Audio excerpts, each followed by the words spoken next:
Sister told my husband to get together sometime without the baggage. When I got pregnant, Mom canceled my gender reveal party without telling me to help my cheating sister. I, 31F, was left at a hospital as a newborn. My parents, Laura and Michael, had been trying to have a child for over a decade without success when they decided to adopt. According to Michael, when they first saw me, they knew I was meant to be their daughter. The adoption process took months, interviews, home inspections, paperwork, but they persevered. I grew up as their only child for several years, surrounded by their love and attention. My paternal grandparents embraced me from day one. They celebrated my birthdays, included me in family traditions, and treated me exactly like their other grandchildren. Michael's siblings and their children also welcomed me without question. We spent holidays together, went on camping trips, and maintained close relationships even as we grew older. My maternal grandparents were a different story. They never accepted me as part of the family. During my first Thanksgiving with the extended family, everyone received personalized place cards at the dinner table except me. When I asked my grandmother where I should sit, she pointed to a small folding chair in the corner of the dining room, separate from everyone else. Michael immediately picked me up, grabbed our coats, and we left. Laura stayed behind, saying she would talk to her parents. When we got home, Michael explained that some people have narrow views about what makes a family. He promised that no matter what anyone else thought, I would always be his daughter. The next day, Laura returned and assured me her parents would come around eventually. They never did. When I was 8, Laura unexpectedly became pregnant. The news came as a shock to everyone, including my parents, who had long given up hope of conceiving. Their joy was immediate and obvious. I noticed how my maternal grandparents reacted to the news, calling it a miracle and suddenly becoming more interested in visiting our home. I started having nightmares about being sent back to the hospital. One morning, after waking up crying, my parents sat me down and assured me that I would always be their first daughter. Michael emphasized that family isn't about blood but about love.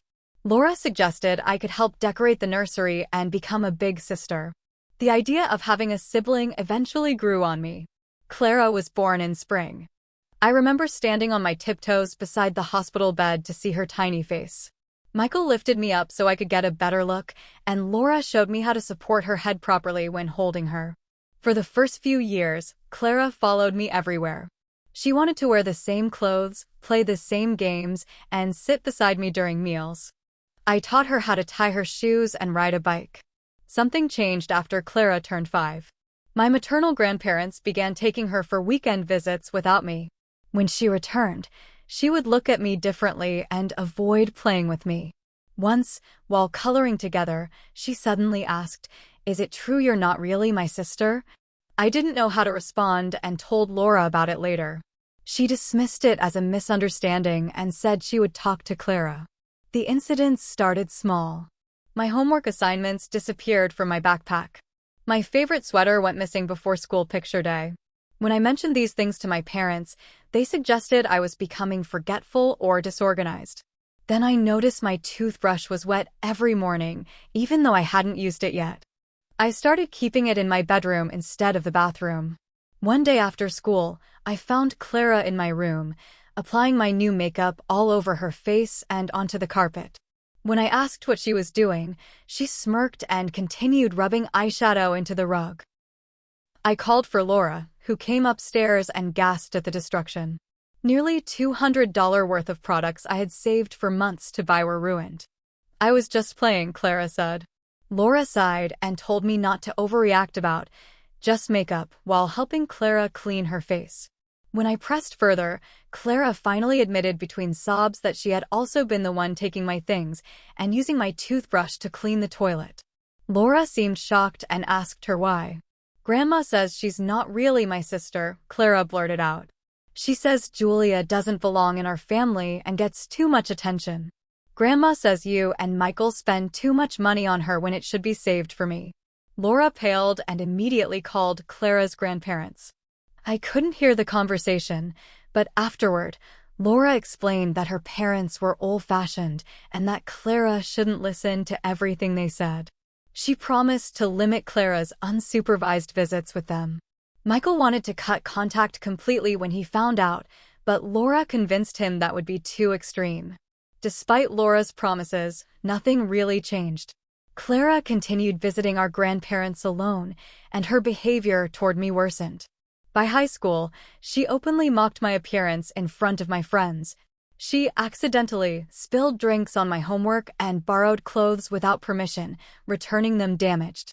Michael consistently defended me and disciplined Clara, while Laura made excuses for her behavior.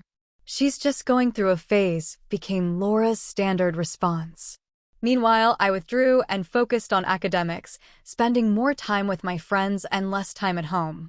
When I left for college, things improved simply because of distance.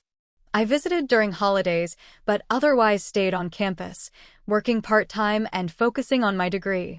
After graduation, I moved to a different city for a job opportunity and only saw my family during major holidays. During one Thanksgiving visit, I brought my boyfriend, Daniel, to meet everyone. Clara, then 20, spent the entire evening touching his arm while talking, sitting unnecessarily close to him on the couch, and asking if he wanted to see her apartment. When Daniel excused himself to use the bathroom, Clara followed him into the hallway. Later, Daniel told me she had slipped him her phone number and suggested they get together sometime, without the baggage. When I confronted her, she laughed and said, "Don't be so sensitive. It's not like he's anything special." Michael overheard and demanded Clara apologize. She refused, saying I was overreacting as usual.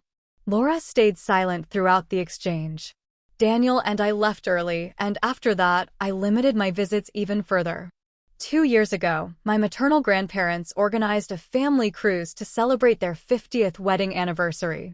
Every family member received an invitation except me. Michael immediately declined to attend, which sparked an argument between my parents. Clara accused Michael of always taking Julia's side and insisted he should come without me since I probably wouldn't want to be trapped on a boat with the family anyway. Michael held firm in his decision. Laura and Clara went on the cruise without him. Afterward, Clara posted dozens of photos tagged, "Real family vacation," and "Blood is thicker than water." I blocked her on social media after that. Through therapy and the support of Daniel, now my husband, I gradually learned to set boundaries. When Clara made snide comments about my career, house, or relationship, I responded firmly instead of withdrawing. This clearly surprised her, as she was used to me staying quiet. During one family dinner, when she remarked that my promotion was probably due to affirmative action for orphans, I replied that at least I had a career path, unlike someone who had changed majors 3 times and still worked part-time at a mall kiosk. She stormed out, and Laura followed to console her. Michael and I finished dinner alone, and he told me he was proud of me for standing up for myself. That night, I overheard my parents arguing about Clara's behavior and Laura's continued defense of it. 5 months ago, I discovered I was pregnant. Daniel and I had been trying for almost a year, so the news brought us immense joy. We told my parents over dinner, and they reacted with excitement. Even Laura seemed genuinely happy. Michael immediately started making plans to convert his home workshop into a nursery for when we visited with the baby. Clara, meanwhile, had married a man named Ethan 2 years ago in a ceremony I wasn't invited to attend. From what I gathered through family conversations, their relationship had always been rocky. Clara frequently complained about Ethan to Laura, who then relayed these issues to me despite my lack of interest in Clara's marital problems. Last month, I decided to host a gender reveal party, just a small gathering with close friends and family where we would cut into a colored cake. Daniel's parents were flying in for the occasion, and my father's side of the family had all confirmed their attendance. Laura initially offered to help with preparations, but became increasingly distant as the date approached. 3 days before the party, Laura called. Her voice sounded strange as she explained that Clara was going through a difficult time and had moved back home temporarily. According to Laura, Ethan had misunderstood his situation and was now filing for divorce. Given these circumstances, Laura suggested that I postpone my gender reveal party, as it would be insensitive to celebrate while Clara was suffering. I explained that invitations had been sent, people were traveling to attend, and the bakery order was confirmed. Moreover, my pregnancy had nothing to do with Clara's marital problems. Laura became insistent, saying family should support each other during crises and that I was being selfish by proceeding with my plans. Clara needs everyone's support right now, she said. You can always have your party later when things settle down. I refused to cancel, suggesting that if Clara felt uncomfortable, perhaps she and Laura could skip the event. This response apparently offended Laura, who hung up after saying I had always lacked empathy. The morning of the party, I received a group text from Laura addressed to all guests. She explained that due to a family emergency, my gender reveal party was canceled until further notice. She apologized for the inconvenience and promised updates about rescheduling. I had received no prior notification of this decision. When I called Laura, she arrived at my house 30 minutes later, explaining she had saved me from embarrassment. According to her, celebrating a pregnancy while Clara was dealing with divorce would appear tasteless to extended family.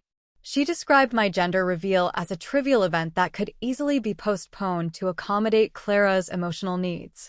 For the first time in my life, I asked Laura to leave my house immediately. She seemed shocked by my reaction and attempted to justify her decision further, but I opened the front door and waited silently until she left. Daniel came home early from work after I called him.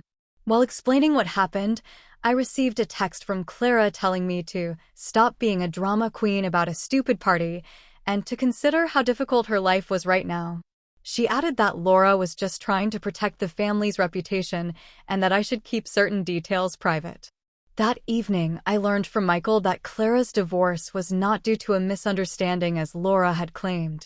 Ethan had returned home early from a business trip and found Clara in bed with her former college boyfriend. Michael had only recently discovered the truth himself and was furious with both Clara for her infidelity and Laura for misrepresenting the situation. After consulting with Daniel, I composed an email. I addressed it to everyone who had been invited to the gender reveal party, explaining that contrary to Laura's message, I had not agreed to cancel the event. I detailed how Laura had taken this action without my knowledge or consent because Clara was going through a divorce after being caught cheating on her husband. I ended by announcing that the gender reveal would be rescheduled and hosted by Daniel's parents at their home the following weekend, and that Laura and Clara were not welcome to attend. Within minutes of sending the email, my phone began ringing with calls from Laura and Clara. I silenced it and went to bed. The next morning, I had 17 voice messages and over 30 texts demanding I fix this situation and send a retraction email, claiming my previous message was sent in anger and contained fabrications. I did not respond to any of these communications. Instead, Daniel and I proceeded with planning the rescheduled event with his parents. Michael called to say he fully supported my decision and would attend the new party. He also mentioned that things at home had become increasingly tense, with Clara blaming me for ruining her reputation and Laura torn between defending Clara and recognizing the inappropriateness of canceling my event. The rescheduled gender reveal party took place without incident. We discovered we're having a girl. Daniel's family, Michael, and friends from both sides created a warm, supportive atmosphere. Several of my cousins from Michael's side attended and expressed their disappointment in Laura's actions. A week later, Michael called to tell me that Clara's ex-boyfriend, the one she had been caught with, was actually married with 2 children. His wife had discovered the affair and contacted Ethan with evidence dating back months. The situation had become public knowledge among their social circle, and Clara blamed me entirely for exposing her initial infidelity, claiming I had ruined her chance at reconciliation with Ethan. Furthermore, Michael had given Clara an ultimatum, either find her own apartment or commit to therapy and apologize to me. Clara chose to move out, apparently staying with friends temporarily while accusing Michael of picking the adopted kid over his real daughter. Laura has attempted to contact me several times, though her messages focus primarily on how I've damaged her relationship with Clara rather than acknowledging how her actions hurt me. She maintains that canceling my party was the right decision given the circumstances and that I overreacted by exposing Clara's infidelity. Michael visits regularly now, sometimes staying for dinner and helping Daniel prepare the nursery. He recently mentioned that while he and Laura are still together, their relationship has been strained by these events. He doesn't anticipate divorce, but has made it clear to Laura that her treatment of me over the years has damaged their marriage. As for me, I've decided to limit contact with both Laura and Clara going forward. I don't want my daughter exposed to the same dynamics I experienced growing up. Daniel fully supports this decision. My due date is approaching quickly. Daniel and I have completed childbirth classes and finalized the nursery. We've chosen a name but are keeping it private until she's born. Michael has already purchased a small bookshelf and filled it with children's books for his future granddaughter. Update 1. It's been 6 weeks since my last post. My daughter, Grace, was born 2 weeks ago, healthy and perfect in every way. The birth went smoothly, and we came home after 2 days in the hospital. Daniel took paternity leave and has been incredible with night feedings and diaper changes. Michael was our first visitor at the hospital. He brought a handmade wooden music box that plays a lullaby when wound. He sat in the hospital chair holding Grace for hours.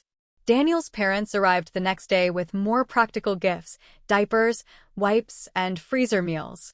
Laura showed up unannounced on our 3rd day home. She brought an expensive designer outfit for Grace, size 6 to 12 months, not newborn, and acted as if nothing had happened between us. She attempted to take Grace from my arms without asking, insisting she knew better how to hold a baby since she'd actually given birth. Daniel intervened and suggested Laura should have called before visiting. She left shortly after, texting later that I had turned my husband against her. Clara has not reached out directly, but sent a generic congratulations card with no personal message. According to Michael, she's been staying with our maternal grandparents, who continue to criticize my vendetta against the family. They did not acknowledge Grace's birth. My paternal grandparents, now in their 80s, made the journey to meet their great-granddaughter. My grandmother brought the baby quilt she had made for me when I was adopted, freshly cleaned and restored. She told me she had always saved it, hoping I would use it for my own child someday. Michael mentioned that Laura has been attending individual counseling at his insistence. She apparently recognizes some problematic patterns in her relationship with Clara, but still struggles to understand my perspective. He recognizes that years of enabling Clara's behavior won't change overnight. Daniel returns to work next month. My company offers remote work options for new parents, so I'll be working from home part-time starting in a few weeks. We found a daycare for when I return to the office, though that won't be until Grace is at least 6 months old. For now, we're establishing our new routine as a family of 3. Daniel's mother visits weekly to help with laundry and meal prep. Michael comes by every few days, always calling first to check if it's convenient. Update 2. 4 months have passed since Grace's birth. She's growing quickly and recently started rolling over. Her smile lights up the room, especially when she sees her grandfather or Daniel return from work. Last month, I received an unexpected email from Ethan, Clara's ex-husband. He thanked me for being honest about the circumstances of their divorce, explaining that Clara and Laura had been spreading a narrative that he was abusive and unfaithful. My email to the family had inadvertently cleared his name among mutual acquaintances. He wished me well with my new family and apologized for any stress the situation had caused during my pregnancy. 2 weeks ago, Laura showed up at our door again, this time with Clara. They wanted to clear the air and meet Grace properly. Clara immediately commented that Grace looked nothing like me, with an odd emphasis that felt intentional. Laura nudged her and gave a forced smile. The visit was tense. Clara spent most of the time on her phone while Laura tried to make conversation about neutral topics. When Grace began fussing, Clara remarked, "She's so whiny." "I guess that runs in your side," looking directly at me. Daniel, who had been giving them a chance out of respect for family reconciliation, immediately stood up and suggested it was time for them to leave, as Grace needed her nap. After they left, We received a group text from Laura claiming we had been hostile and unwelcoming during what was meant to be a peacemaking visit. She demanded an apology for Daniel's rude behavior in asking them to leave. We did not respond. Michael later informed us that Clara has been dating her former college boyfriend, the married man, openly since his divorce finalized. Our maternal grandparents apparently see nothing wrong with this relationship, despite how it began. Michael seems increasingly frustrated with the situation, but maintains contact with Laura and Clara while keeping firm boundaries. Daniel and I have decided to move forward with buying a house in a neighboring town with better schools. The commute will be longer for both of us, but the community has excellent educational programs and more family-friendly amenities. Michael has already offered to help with the move and renovations to the new place. My relationship with Laura and Clara remains distant. They send occasional texts about mundane matters, but never acknowledge the underlying issues. I respond politely but briefly to Laura and rarely engage with Clara at all. This arrangement, while not ideal, seems the most manageable for maintaining my well-being and focusing on Grace's needs. Update 3. Grace just turned 1 year old.